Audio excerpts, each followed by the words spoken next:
that God has been good to us. We opened schools on the 4th of January of this year, and I want to thank His Excellency the President for being bold enough to open schools while there were doubting Thomases for the process. You can now see that our children are going to go home on Friday. Nothing has happened to them. Sendio? And we shall have the examination classes remaining. I first of all want to thank our parents and teachers who have played a very big role in ensuring that those children who are day scholars were masked and were assisted to come to school and go back home. But I want to further request them to be prepared to receive them, to stay with them at home, and to provide time for them, and to give them things to do, because if you leave an idle mind, then they start thinking of other parts of the body. Engage your children in useful tasks at home and spend time with them. You are doubting Thomases, but you have seen with the example of the children behind us that they have recovered and they have covered all that they require to cover. The stress that they have is unfounded, because as we administer the exams from Monday, all we need is what they have in the head. Whatever they have shall be good enough, and there is no cause for alarm. Let me warn for the last time, as we are watching, because this examination is being done through a multi-agency approach, all arms of governments are on deck, Ngao officers are on deck, all exams are in their current containers, and they'll be moved safely. So the few crooked people who may be my own staff or teachers or others who are cashoots with them, who are trying to confuse and tell the people that there are exams to be purchased. And the hotspot remains, as I said, headquartered in Isebania, Migori, and some parts of Kisii. We are watching you. We are watching you, and don't say that we did not warn you. Don't even attempt. We are not going to be merciful if you find that you are going to confuse our children who already have enough stress. It is not supposed to be a place where you can write things which you will remove during the exams. We are already seeing certain people planning to do so. So I'm instructing all center managers and invigilators to ensure that the child removes the mask and shows you the inside before the child puts it back. If you find any child with the written material there, then we shall not stop the child from doing exam, but we shall take the child to do an exam in an isolated area where the child can be observed more carefully. So don't think we don't know what you are doing. Otherwise, all the very best. I strongly believe that the exams are going to be okay. COVID is ready and available.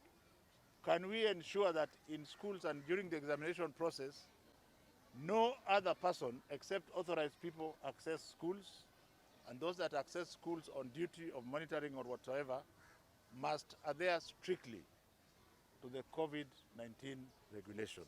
Otherwise, every child shall sit the examination where the child was registered, full stop, except where, for example, the private school folded up and the child shifted to another school. The Kenya National Examination Council has prepared itself to deal with that issue. There are a few of my own staff who are trying to move children from one center to another. Do not dare. Those exams are security documents, and when you move a child from one center to another, you must tell us what you are trying to do and why you are doing so. If, for example, a child relocated from Mombasa to Kisumu, we have that data, and we shall give appropriate authorization at the right time, because that child's paper will have gone somewhere else. The time was too short for us to register the students again.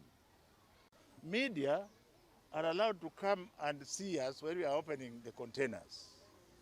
You can look at the transport of the exam. The moment you reach the gate of the school, it is a no-go area. We love our children. Now, as far as the children who have challenges are concerned, I want to assure the nation that every child who deserves to take an examination shall take an examination.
Nani?